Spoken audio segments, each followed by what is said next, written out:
Good day, my name is Clarence Mandak from Our Lady of Fatima. So for today, I'm going to do a written demonstration of post-mortem care to a patient. Okay, now I'm going to um, provide the procedure. Okay, first, I will verify the client's identity and physician's order. After that, I'm going to confirm and assess the client's death.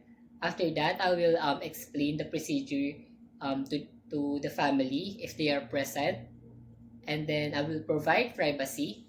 After that, I'm going to perform my hand hygiene, and I'm going to wear my gloves.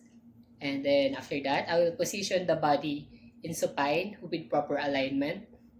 And then after that, I'm going to close the eyes and mouth of the patients if possible.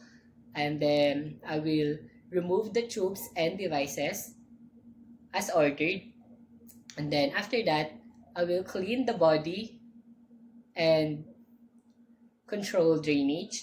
And then after cleaning the body, I will dress the body in a clean gown and replace the linens, and then apply identification tags after that, and then wrap the body in shoulder back body bag.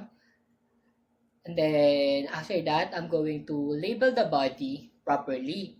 After labeling the body, I will transfer the body to the morgue according to hospital policy.